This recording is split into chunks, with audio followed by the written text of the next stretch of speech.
moments later. Assalamualaikum warahmatullahi wabarakatuh. Apa sih milestone?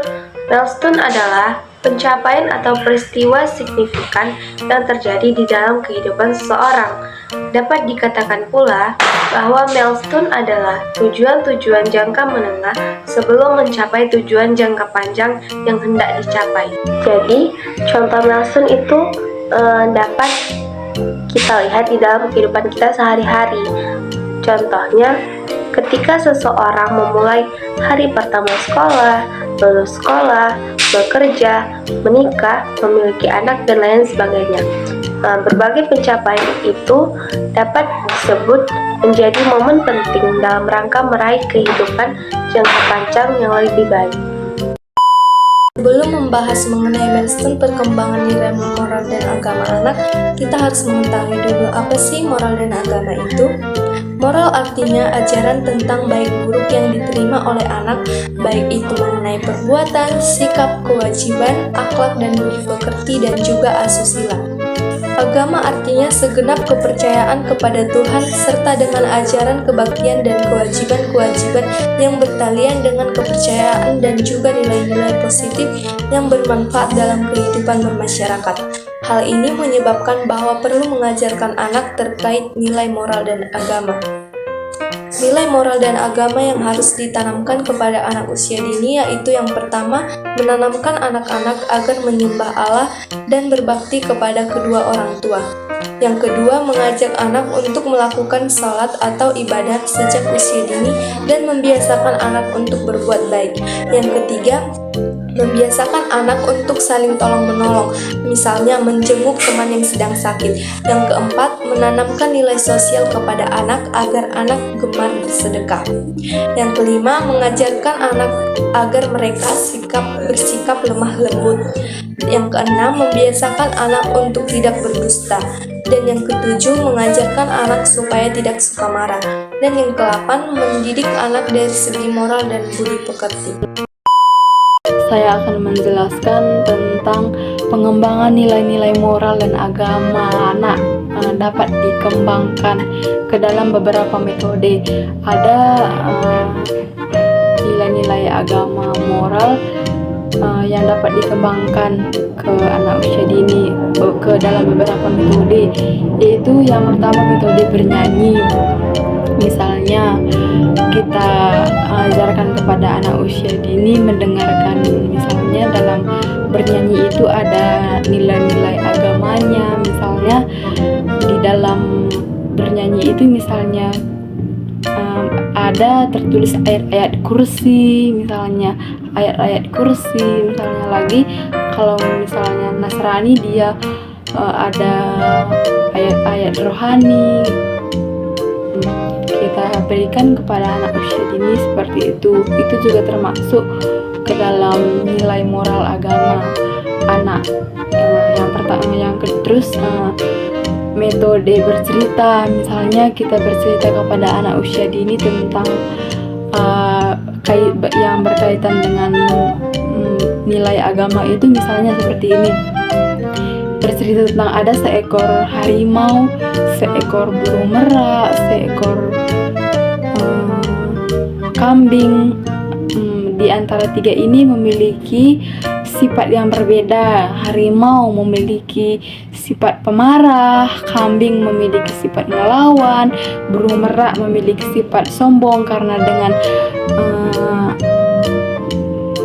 sayapnya yang indah, bulunya yang indah, sehingga dia menjadi sombong. Nah, di sini kita bisa mengajarkan kepada anak-anak tentang nilai-nilai moral agama, bahwa kita tidak bisa sombong seperti burung merak karena memiliki bulu yang indah. Kita tidak bisa pemarah seperti harimau, dan kita tidak bisa ngelawan seperti sifat kambing. Kalau jika disuruh orang tua kita harus mau, jangan marah-marah, harus berbuat baik kepada semua orang. Itu juga sudah termasuk nilai agama moral. yang bisa kita ajarkan kepada anak usia dini. Terus yang ketiga itu metode pembiasaan. Misalnya metode pembiasaan itu yang bisa kita ajarkan kepada anak usia dini. Kita biasakan sebelum makan harus berdoa, sebelum tidur harus berdoa, bangun tidur berdoa juga. Itu metode pembiasaan. Kita biasakan, maka lama-kelamaan anak akan mengerti, oh itu ya nilai-nilai moral yang bisa ditanamkan dan juga berguna nanti kelak kepada anak usia dini, hingga dia besar, dia sudah tahu dan mengerti. Terus metode keteladanan, misalnya metode keteladanan itu teladan dalam beribadah. Misalnya masih anak-anak nih, kita harus misalnya ke masjid membawa anak, sama-sama beribadah sama anak-anak.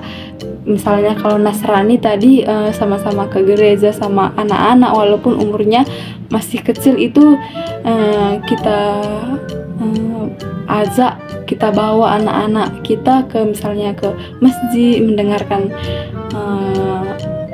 lagu, misalnya ayat kursi.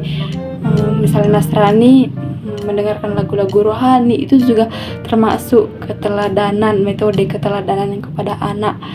Baiklah, hanya ini yang saya dapat jelaskan tentang metode, ada tadi beberapa metode dan nilai-nilai moral dan agama ke dalam anak usia dini.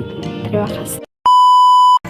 Saya akan memberikan contoh aktivitas di usia 0 sampai 1 tahun. Yang pertama itu kita mengajarkan berdoa sederhana, yang dimana kita mengajarkan berdoa mau makan, mau tidur, dan bangun tidur. Dan juga kita mengajarkan kepada bayi jangan lupa mengucap syukur kepada Tuhan kita.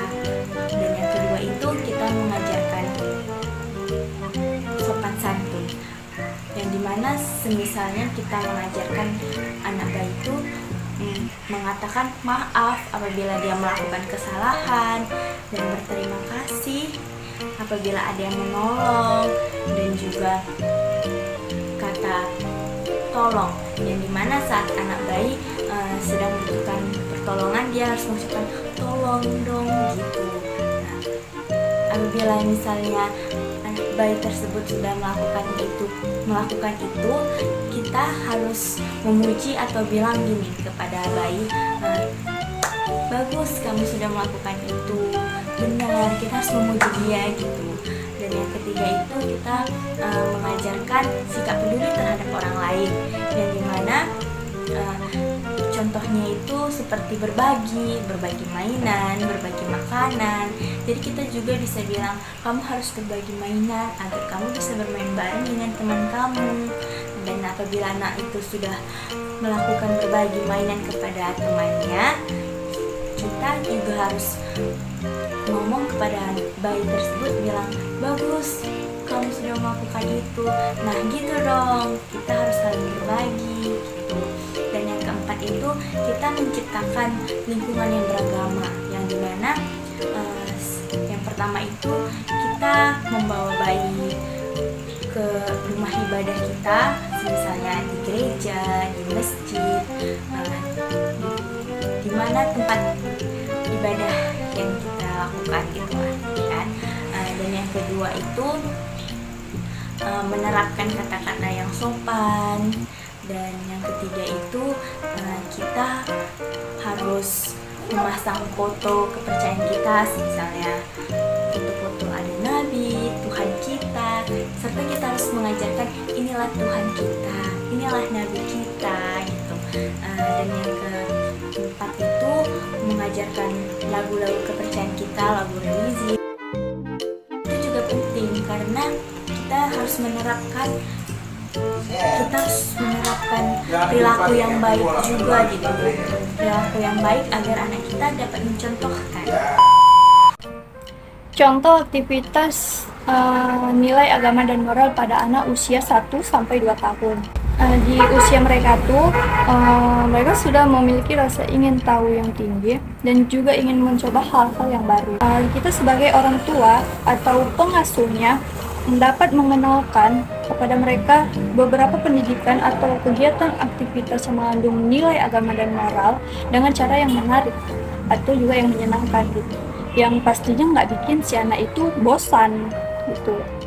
Seperti bisa kita ajarkan berdoa, mulai berdoa dulu, ketika apa-apa itu harus berdoa, ketika bangun tidur berdoa, mau makan berdoa, bahkan masuk kamar mandi pun berdoa gitu. Tapi doanya itu ya yang pendek-pendek dulu, kan bertahap. Kemudian bisa mendengarkan lagu-lagu rohani atau lagu-lagu Islami sesuai versi mereka yang beranimasi-animasi. Kemudian menceritakan kisah-kisah Nabi.